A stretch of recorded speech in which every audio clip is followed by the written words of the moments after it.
We made our best speed across the strip of wood that now divided us from the stockade, and at every step we took the voices of the buccaneers rang nearer.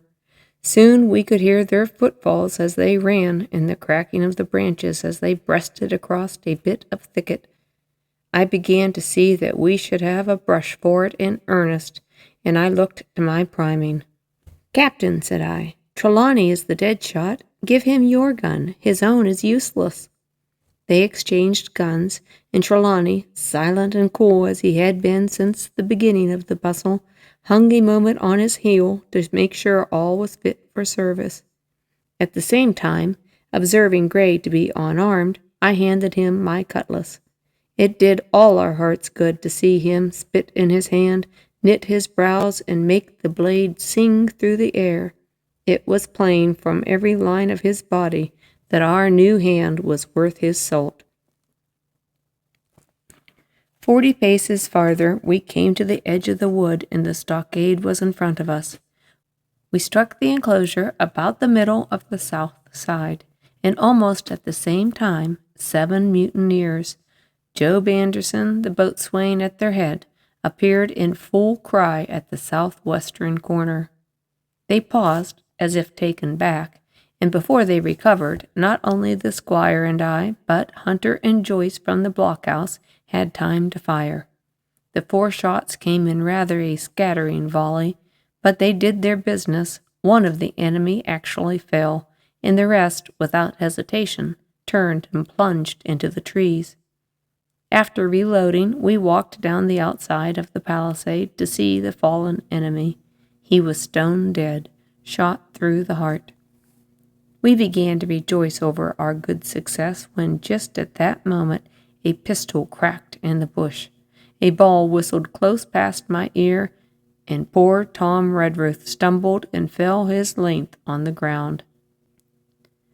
Both the squire and I returned the shot, but as we had nothing to aim at, it is probable we only wasted powder. Then we reloaded and turned our attention to poor Tom. The captain and Gray were already examining him, and I saw with half an eye that all was all over. I believe the readiness of our return volley had scattered the mutineers once more, for we were suffered, without further molestation, to get the poor old gamekeeper hoisted over the stockade and carried, groaning and bleeding, into the log-house. Poor old fellow! He had not uttered one word of surprise, complaint, fear, or even acquiescence from the very beginning of our troubles till now, when we laid him down in the log-house to die. He had lain like a Trojan behind his mattress in the galley. He had followed every order silently, doggedly, and well. He was the oldest of our party by a score of years, and now, sullen old serviceable servant, it was he that was to die. The squire dropped down beside him on his knees and kissed his hand, crying like a child. "Be I going, doctor?" he asked. "Tom, my man," said I, "you're going home." I wish I had had a lick at them with the gun first," he replied. "Tom," said the squire, "say you forgive me, won't you, please?" "Would that be respectful like, from me to you, squire?" was the answer. "Howsoever it may be, amen." After a little while of silence, he said he thought somebody might read a prayer. "It is the custom, sir," he added apologetically. And not long after, without another word, he passed away. In the meantime, the captain, whom I had observed to be wonderfully swollen about the chest and pockets, had turned out a great many various stores, the British colours, a Bible, a coil of stoutish rope, pen, ink, the log-book, and pounds of tobacco. He had found a longish fir tree lying felled, and trimmed it in the enclosure, and with the help of Hunter he had set it up at the corner of the log-house where the trunks crossed, and made an angle.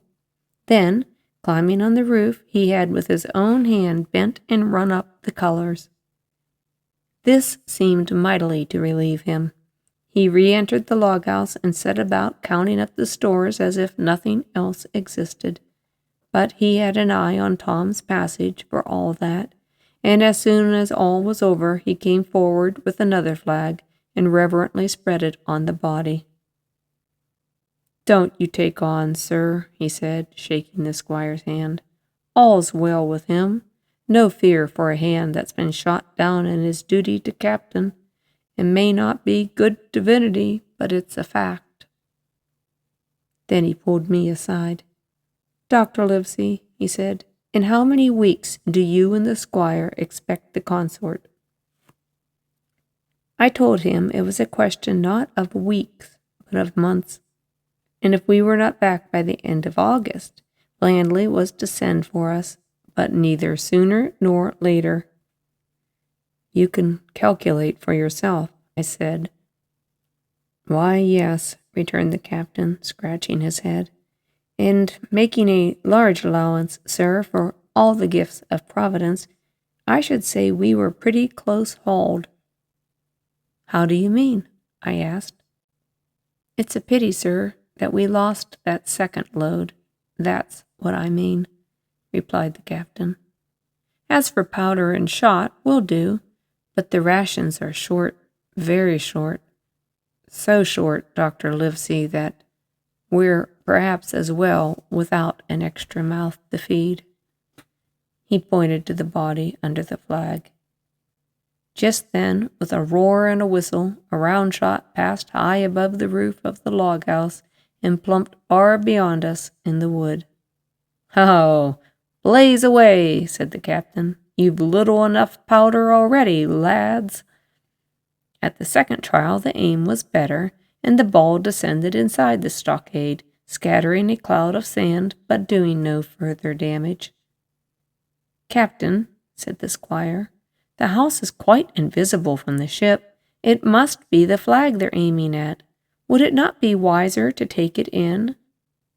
"Strike my colors?" cried the captain. "No, sir, not I." And as soon as he had said the words, I think we all agreed with him, for it was not only a piece of good, stout, seamanly feeling, it was good policy besides, and it showed our enemies that we despised their cannonade.